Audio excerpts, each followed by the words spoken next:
श्री शिवाय नमस्तुभ्यम। दोस्तों, जैसे कि दोस्तों आप सब जानते हो, कल है शुक्रवार का दिन और शुक्रवार के दिन पड़ रही है तृतीया तिथि, जो कि बहुत ही खास और विशेष होती है।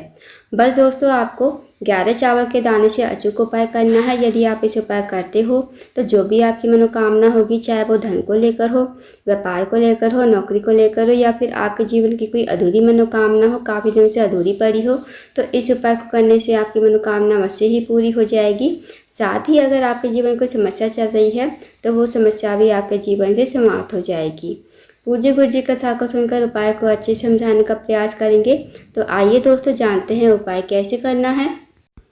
दोस्तों, पहला जो उपाय है वो है मनोकामना पूर्ति के लिए। यदि आपकी कोई विशेष मनोकामना है, काफ़ी दिनों से अधूरी पड़ी है, तो इस उपाय को अवश्य कीजिएगा।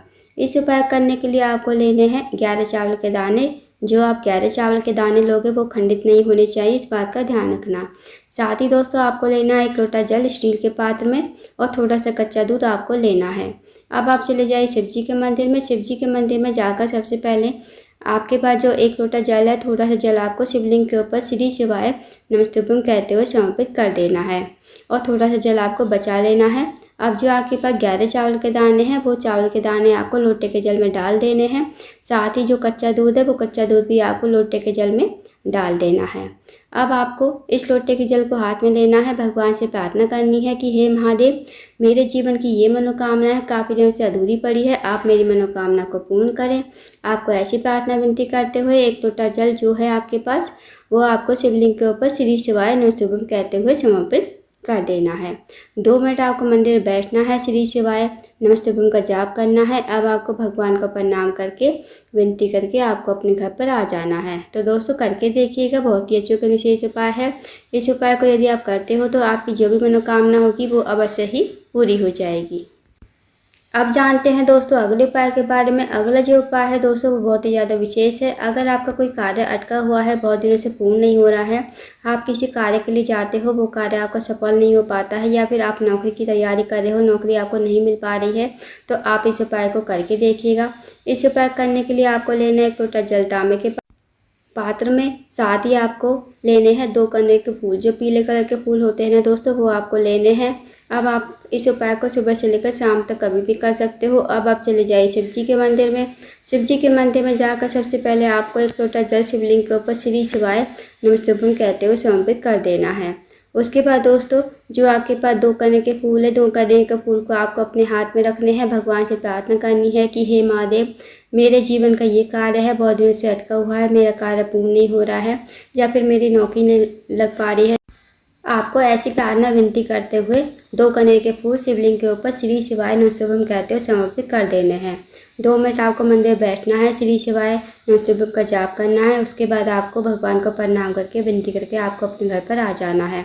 तो दोस्तों, करके देखिएगा, बहुत ही अचूक विशेष उपाय है। अब जानते हैं दोस्तों अगले उपाय के बारे में। अगला जो उपाय है दोस्तों, वो बहुत ही ज़्यादा विशेष है। अगर आपके घर में कोई व्यक्ति काफ़ी दिनों से बीमार पड़ा है, उसकी जो बीमारी है दूर होने का नाम नहीं ले रही है, तो आप इस उपाय को करके देखिएगा। इस उपाय करने के लिए आपको लेना है 1 बेलपत्र। जो बेलपत्र आप लोगे, कहीं से कटा फटा खंडित नहीं होना चाहिए। साथ ही आपको लेना है 1 लोटा जल तांबे के पात्र में। अब आपको चले जाना शिव जी के मंदिर में। शिव जी के मंदिर में जाकर सबसे पहले आपको 1 लोटा जल शिवलिंग के ऊपर श्री शिवाय नमस्तुभ्यम कहते हुए समर्पित कर देना है। उसके बाद दोस्तों, जो आपके पास 1 बेलपत्र है, वो बेलपत्र अपने सीधे हाथ में रखनी है, भगवान से प्रार्थना करनी है उस रोगी व्यक्ति के लिए। जो रोगी व्यक्ति आपके घर में काफ़ी लंबे समय से बीमार पड़ा है, उसका नाम लेते हुए, गोत्र बोलते हुए, इस बेलपत्र को आपको कुंदकेश्वर महादेव का नाम लेते हुए शिवलिंग के ऊपर समर्पित कर देना है। फिर आपको 2 मिनट मंदिर में बैठकर ही श्री शिवाय नमस्तुभ्यम का जाप करना है। अब जो आपने बेलपत्र चढ़ाई थी शिवलिंग के ऊपर, वो आपको महादेव से विनती करते हुए औषधि के रूप में आपको अपने घर पर लेकर आनी है। इस बेलपत्र को घर पर लाकर उस रोगी व्यक्ति खिलाना है। जो रोगी व्यक्ति आपके घर में काफ़ी लंबे समय से बीमार पड़ा है, उसको आपको कुंदकेश्वर महादेव का नाम लेते हुए चबा चबा कर खाने को कहना है। यकीन मानिए दोस्तों, यदि आप इस उपाय करते हो तो जो भी आपके घर में व्यक्ति रोगी है, बीमार है, उसकी जो बीमारी है धीरे धीरे ठीक हो जाएगी। तो करके देखिएगा, बहुत ही अचूक और विशेष उपाय है। अब जानते हैं दोस्तों अगले उपाय के बारे में।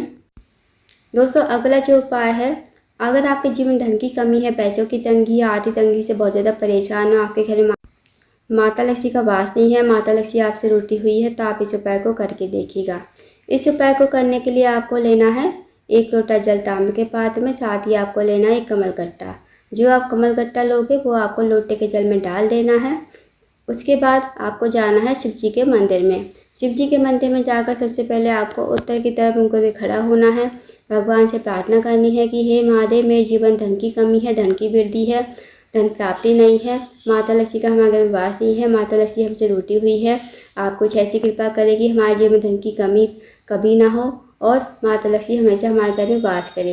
तो आपको ऐसी प्रार्थना विनती करते हुए 1 लोटा जल आपको शिवलिंग के ऊपर श्री शिवाय नमस्तुभ्यम कहते हुए और माता लक्ष्मी का ध्यान करते हुए आपको समर्पित कर देना है।